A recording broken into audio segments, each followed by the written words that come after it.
Good morning, all the parents and my dear aspirants. This is Mr. Vishal this side. I am heading this academy, Vishal Academy. I am ex RMC teacher and director of this academy. तो आइए हम लोग जो है कैसे हमें सैनिक school का फॉर्म भरना है, जो अभी नोटिफिकेशन 10 अक्टूबर को आया है, उसको जानते हैं। उसकी इन्फॉर्मेशन मैं आप लोगों के साथ आज शेयर करूँगा। Thank you very much. जय हिंद। इन्फॉर्मेशन के लिए वीडियो बना रहा हूँ जिससे कि आप लोगों को हेल्प हो पाए कि किस तरीके से हमें सैनिक स्कूल का फॉर्म भरना है। आप गूगल पे जाके सैनिक स्कूल फॉर्म 2026 टाइप करेंगे तो आपके सामने ये दो लिंक खुल जाएंगे। आपको सेकंड लिंक पे जाना है जहाँ पर ये एग्जामिनेशन मैनेजमेंट सर्विस लिखा है। इस लिंक को ओपन करेंगे।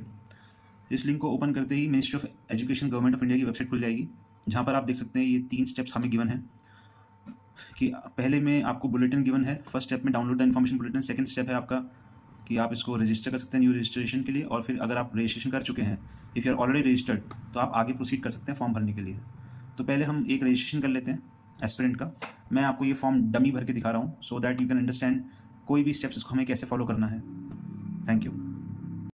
तो जैसे ही मैंने न्यू रजिस्ट्रेशन पे क्लिक किया था तो ये विंडो आपके सामने ओपन हो जाएगी। इस विंडो में 3 स्टेप में फॉर्म ये दे रखा है, रजिस्ट्रेशन, फिर एप्लीकेशन फॉर्म फिल करें, फिर फी पेमेंट करें। अब इसमें आप डाउनलोड भी कर सकते हैं एडवर्टीजमेंट को कि इसमें क्या क्या इन्फॉर्मेशन है। अभी के लिए आप देखिए फ़ीस हमें 850 भरनी है जनरल कैटेगरी को, SC ST को 700। ठीक है। बुलेटिन मैंने अपने विशाल एकेडमी के व्हाट्सएप ग्रुप में सबको अपलोड कर दिया है, और किसी को अगर इन्फॉर्मेशन उसके रिगार्डिंग चाहिए I can drop you that, I will WhatsApp you the information. आप प्लीज़ मेरे नंबर पे मुझे मैसेज कर सकते हैं। अब यहाँ पर आगे देखते हैं हमें स्टेप्स में कैसे इसको क्या क्या इन्फॉर्मेशन का हमें ध्यान रखना है। एक तो आपको पता है कि हमें एक ID पासवर्ड क्रिएट करना है। एप्लीकेशन नंबर रजिस्टर करेंगे तो हमें पासवर्ड क्रिएट करना है। पासवर्ड क्रिएट करने के लिए क्या इंस्ट्रक्शंस हैं, 8 to 10 वर्ड्स का वो पासवर्ड होना चाहिए, डिजिट्स का, जिसमें कैपिटल लेटर, स्मॉल लेटर और आपका स्पेशल कैरेक्टर्स, ये सब यहाँ पर होना चाहिए। ठीक है। पासवर्ड अगर आप भूल जाओगे तो आपके लिए एक सिक्योरिटी क्वेश्चंस होंगे जिसको आपको आंसर करना पड़ेगा। कुछ बेसिक क्वेश्चंस वो पहले से ही आपसे इन्फॉर्मेशन ले लेगा। इफ़ इन केस अगर आपको पासवर्ड रीसेट करना पड़े या आप भूल जाओ तो उन क्वेश्चंस का आंसर देकर आपके नंबर पे एक OTP जनरेट हो जाएगा, या रजिस्टर्ड मोबाइल नंबर पे वेरिफिकेशन कोड आ जाएगा, और ईमेल पर भी आपके वेरिफिकेशन सेट पासवर्ड को रीसेट करने के लिए इन्फॉर्मेशन आ जाएगी। अभी के लिए हमारा पहला स्टेप है कि जैसे अगर हम सारे इंस्ट्रक्शंस को अंडरस्टैंड कर चुके हैं, इसमें एक डॉक्यूमेंटेशन वाला मैं आपको बताया था कि डॉक्यूमेंट्स के लिए हमें इस बार एक इंपॉर्टेंट चीज़ है कि हमें करेक्शंस करने का टाइम नहीं दिया जाएगा। एक ही बार में आपको करेक्ट तरीके से फॉर्म भरना है, जिसमें आपकी पासपोर्ट साइज़ फ़ोटो का ये साइज़ होना चाहिए, थंब इंप्रेशन लगेगा JPG फॉर्मेट में, सिग्नेचर लगेंगे और स्कैन डॉक्यूमेंट्स, और इसमें कोई करेक्शन विंडो नहीं दी जाएगी। एक बार में आपको करेक्ट इन्फॉर्मेशन भरनी है, और लास्ट में पेमेंट्स के लिए तो सारे ऑप्शंस अवेलेबल हैं, वो सब चीज़ें हैं। So let's start the form, और हम इसमें कर सकते हैं कि वी हैव अंडरस्टूड, और ये हमें समझ में आ गया। Let's click here to proceed. तो जैसे ही हमने प्रोसीड को क्लिक किया, आप देख सकते हैं कि यहाँ पर हमें अपनी बेसिक डिटेल्स डालनी है। Candidate name, father mother name, date of birth, gender, personal details को फिल करना है। प्रेजेंट एड्रेस के बारे में आपको बताना है, और आपका कम्युनिकेशन एड्रेस अगर प्रेजेंट एड्रेस से अलग है उसको आप अलग से कंफर्म करेंगे। परमानेंट एड्रेस के बारे में आप बताएंगे कि परमानेंट एड्रेस आपका कौन सा है। ये सारी इन्फॉर्मेशन भर के पासवर्ड बनाकर आपको ये कैप्चा इसमें डालना है, और उसके बाद आप रजिस्टर हो जाएंगे फॉर द सैनिक स्कूल एंट्रेंस एग्ज़ाम। सो आप देख सकते हैं जैसे मैंने एक डमी बच्चे के लिए ऐसी इन्फॉर्मेशन डाल दी है, वरुण, फादर्स नेम और मदर्स नेम। उसके बाद हमने इसमें इसको कंफर्मेशन के लिए दोबारा से डिटेल्स को डाला है, एड्रेस डाला है, और एड्रेस डालने के बाद अपना confirm mobile number, present address और सेम एड्रेस सेम है तो उसको क्लिक कर दिया है, पासवर्ड क्रिएट कर दिया है। और अगर पासवर्ड रीसेट करना होगा तो ये वाला सिक्योरिटी क्वेश्चन आप इसमें से किसी को भी चूज़ कर सकते हैं। जैसे हमने अभी चूज़ कर लिया, what is the first name of that school for the candidate जिसका आप फॉर्म भर रहे हैं। आंसर यहाँ पर लिख दिया है, तो उससे आप इसको ईजिली पासवर्ड को रीसेट कर सकते हैं इफ़ रिक्वायर्ड। उसके बाद यहाँ पर कैप्चा डालकर अब हम इसे सबमिट कर देंगे। सबमिट करने पे देखिए जैसे ये बोल रहा है कि जो अब इसमें कैंडिडेट नेम जो आपने ऊपर डाला था और जो आपने यहाँ पर कंफर्म किया वो दोनों सेम होना चाहिए। तो यहाँ पर कोई अगर प्रॉब्लम होगी तो ये इस तरीके से आपको दिखाएगा, इसमें करेक्शन करना होगा। वैसे अभी तो सेम लिखा हुआ है, बट आई थिंक कुछ स्पेस की प्रॉब्लम हो सकती है, तो वो करेक्शन करना होगा आपको। तो देखिए उसमें कुछ स्पेस की प्रॉब्लम थी, मैंने उसको रीटाइप किया दोनों जगह, और वो जो येलो सा मार्क आ रहा था वो हट गया है। अब हम इसको कंफर्म करके सबमिट कर सकते हैं। पासवर्ड आपको याद रखना पड़ेगा जो भी आपने क्रिएट किया है। ये सबमिट हो रहा है। Please review the following information carefully. If you would like to change any information entered you may do so by pressing edit registration form button. ठीक है। और अभी हम सबमिट एंड सेंड OTP कर सकते हैं। इसके बाद आई एग्री। इसमें हमें कुछ इन्फॉर्मेशंस और एंटर करनी पड़ेंगी। ये हमारा पूरा जो हमने फॉर्म भरा है वो इन्फॉर्मेशन आ गई है कि आपने ये इन्फॉर्मेशन डाली है। इसमें कोई एडिटिंग रिक्वायर्ड अगर नहीं है उसके बाद kindly verify all the particulars listed, ठीक है। तो आपको यहाँ पर क्लिक करना पड़ेगा कि my name, my gender, father's name, address सब कुछ सही है, क्योंकि ये दोबारा से आपको करेक्शन विंडो नहीं दे रहे हैं इस बार सैनिक स्कूल वाले। तो आपने क्लियर कर दिया, आई एग्री पे हमने कर दिया, सबमिट कर देंगे।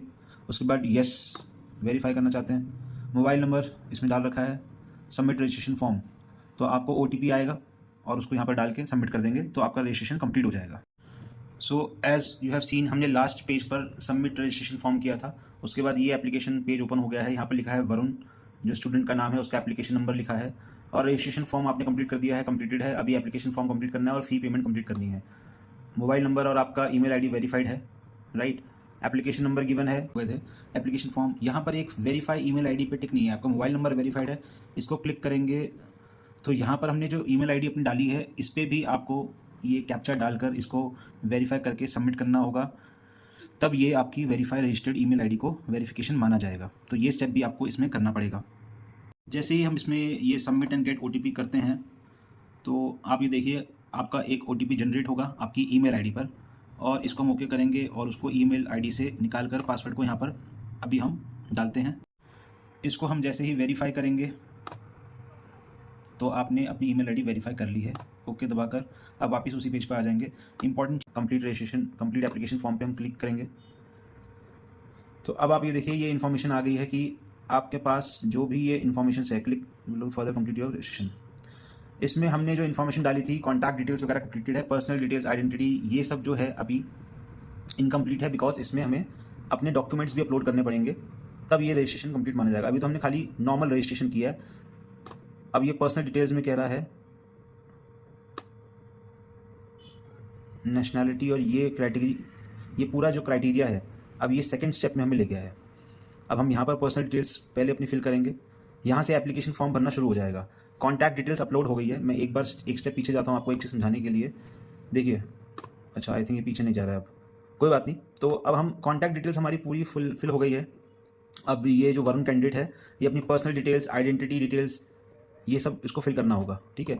देखिए यहाँ पर कॉन्टैक्ट डिटेल्स है, ये हमारी कंप्लीटेड है तो इसमें कोई एडिटिंग नहीं हो सकती है, ये हम ऑलरेडी कर चुके हैं, राइट।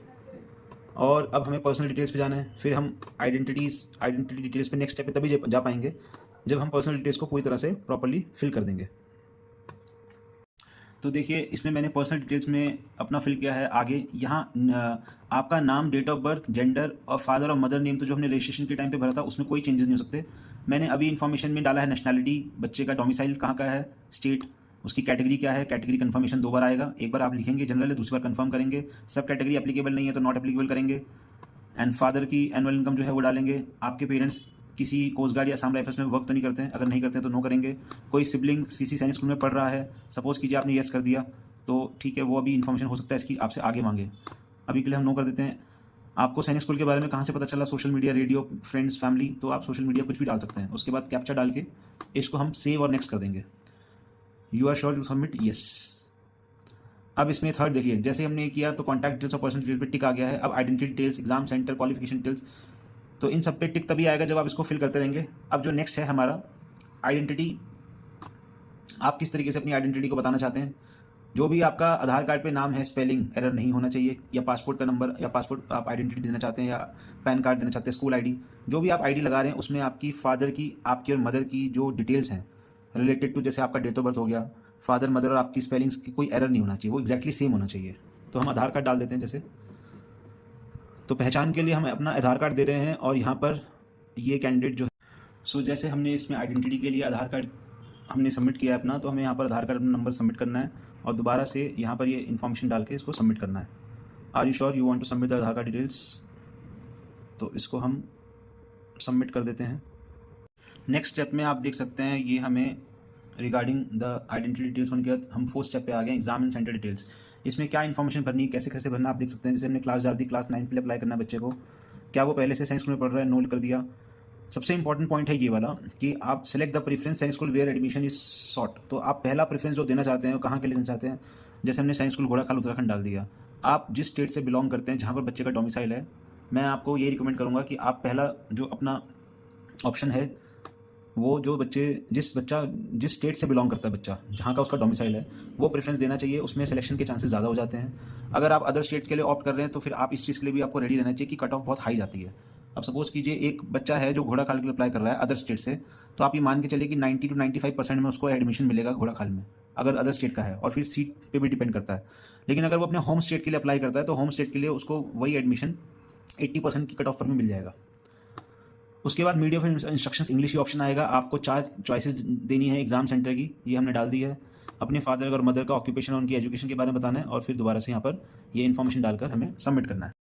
क्वालिफिकेशन डिटेल्स जो नेक्स्ट स्टेप है 5th स्टेप, इसमें आप देख सकते हैं ये आपका स्टेटस पूछ रहा है। क्लास 8 का जैसे बच्चा है, अपीयरिंग है, अगले साल पास हो जाएगा क्लास 8। यहाँ पर ये ऑलरेडी सारी चीज़ें मेंशन है, आपको सिर्फ क्लिक करनी है। यहाँ पर बोर्ड आपको CBSE या ICSE डालना है, इन्फॉर्मेशन डाल के सबमिट करेंगे। और सबमिट करने के बाद अब आप नेक्स्ट स्टेप पर आ गए हैं, जहाँ पर आपको एडिशनल इन्फॉर्मेशन, एडिशनल डिटेल्स अपनी डालनी है। एडिशनल डिटेल में यहाँ पर लिखा है have you appeared for this exam before, तो हम करेंगे नो। अगर आप सेकंड टाइम कर रहे हैं तो येस करेंगे। आर यू द सन और the daughter of any permanent staff member of सैनिक स्कूल, ठीक है। जैसे आप फॉर्म भर रहे हैं तो आपके पेरेंट्स सैनिक स्कूल के कोई परमानेंट स्टाफ में वर्क तो नहीं करते हैं, दे आर टीचर्स देयर, या किसी एडमिनिस्ट्रेशन में है या प्रिंसिपल हैं और उनकी गवर्नमेंट जॉब है सैनिक स्कूल में, तो उसके बारे में आपको ये बताना है। तो हम यहाँ पर नो कर सकते हैं और फिर यहाँ पर कैप्चा डालकर इसे सबमिट करेंगे।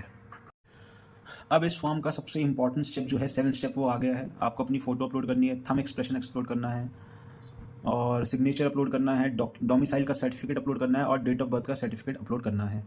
अपलोड करने के बाद अगर वो सही फॉर्मेट में होगा तो यहाँ पर एक्शन रिक्वायर्ड ये और यहाँ पर आप व्यू कर सकते हैं। जो भी आपने अपलोड किया है वो सही तरीके से अपलोड हो जाएगा। अपलोड करने के बाद इसके बाद लास्ट स्टेप होगा हमारा फाइनल सबमिशन का। एप्लीकेशन सबमिट हो जाएगी, उसके बाद हमें अपनी पेमेंट डालनी है और हमारा फॉर्म सक्सेसफुली सबमिट हो जाएगा। एक इंपॉर्टेंट चीज़ आपको जो नोट डाउन यहाँ पर करनी है कि देखिए इसमें फ़ोटो, थंब इम्प्रेशन और सिग्नेचर हमारा JPG फॉर्मेट में है, जिसका साइज़ गिवन है। बट हमारा जो डोमिसाइल और जो डेट ऑफ बर्थ सर्टिफिकेट होगा वो आपको PDF फॉर्मेट में अपलोड करना है, दोनों को, ठीक है। और देखिए क्या करना पड़ेगा, जैसे आप यहाँ पर चूज़ करेंगे फ़ोटो चूज़ करने के बाद यहाँ पर वो अपलोड कर देगा। अपलोड करने के बाद यहाँ पर एक्शन में आता है अपलोड। जब आप इसको अपलोड करेंगे यहाँ पर व्यू आएगा और सक्सेसफुली अपलोड हो जाएगा। तभी जब आप ये व्यू कर पाएंगे, click here to view your document, uploaded document, अगर ये ऐसे आ रहा है इसका मतलब आपने सही तरह से पिक्चर को या किसी भी डॉक्यूमेंट को अपलोड किया है। अब इसको हम क्लिक करेंगे और इसमें थोड़ा सा एक प्रॉब्लम जो आ रही है, जैसे अब इसको क्लिक करेंगे तो आप ये पिक्चर देख सकते हैं कि हमने अपनी पिक्चर अपलोड कर दी है, बट अब इसमें बैक जाने का ऑप्शन नहीं है। ये थोड़ा सा यहाँ पर प्रॉब्लम क्रिएट हो रहा है, मतलब ये थोड़ा सा टेक्निकल इसमें फॉल्ट है वेबसाइट में, क्योंकि यहाँ पर बैक जाने का ऑप्शन नहीं है। अगर मैं यहाँ से बैक जाता हूँ तो ये कन्फर्म फॉर्म रीसबमिशन ये ऐसे आ जाता है। इसके बाद आपको दोबारा से कंटिन्यू करेंगे, आपको ये दोबारा इसी पेज पर ले आएगा, फिर आपको दोबारा से इसको बंद करके और रीओपन करना पड़ेगा फॉर्म को। ये प्रॉब्लम है। तो देखिए मैंने दोबारा से लॉगिन किया क्योंकि वो पेज बैक नहीं हो पा रहा था, और इसमें फिर आपको दोबारा से इसी स्टेप पे ले आएगा। बट जब आप इसको कंप्लीट रजिस्ट्रेशन फॉर्म करेंगे तो आप देखेंगे जितने स्टेप्स आप कंप्लीट कर चुके हैं वो सारे कंप्लीटेड है, बट डॉक्यूमेंट अपलोड वाला जो सिस्टम है उसको आपको पूरा कंप्लीट करना पड़ेगा। और इसमें आप देख पा रहे हैं click here to view your document, मतलब मैंने जो अपनी फ़ोटो अपलोड करी थी वो अपलोड ऑलरेडी हो चुकी है। बाकी की अब जो हमारी इन्फॉर्मेशन है जैसे थंब एक्सप्रेशन, सिग्नेचर, ये सब अपलोड करने के बाद अगर वो सक्सेसफुली अपलोड हो जाता है तो आप उसको व्यू ना करें। अगर व्यू कर रहे हैं तो आपको बार बार इसको लॉगिन करना पड़ेगा। आप उसको व्यू कर सकते हैं, 3-4 बार आपको लॉगिन करना पड़ेगा। उसके बाद इसको सबमिट करके जब ये सब कुछ अपलोड हो जाएगा तो ये फाइनल सबमिशन यहाँ पर नीचे आ जाएगा आपका, और अपलोड होने के बाद फाइनल सबमिट हम कर देंगे। उसके बाद हम पेमेंट करेंगे और हमारा फॉर्म सबमिट हो जाएगा। Thank you very much for watching this video. Last but not the least, मैं उन पेरेंट्स को और स्टूडेंट्स को बता देता हूँ जिनको जो जनरल कैटेगरी से बिलोंग नहीं करते हैं, उनको क्या एक्स्ट्रा डॉक्यूमेंट्स रिक्वायर्ड होंगे। जैसे कि अगर आपकी कोई कैटेगरी है OBC या SC ST तो आपको कास्ट सर्टिफिकेट भी रिक्वायर्ड होगा, और साथ साथ आपको अगर आप डिफेंस पर्सनल हैं तो आपको डिफेंस का सर्विंग सर्टिफिकेट भी अपलोड करना पड़ेगा। ये है complete information regarding the how to fill Sainik school forms. Thank you. जय हिंद।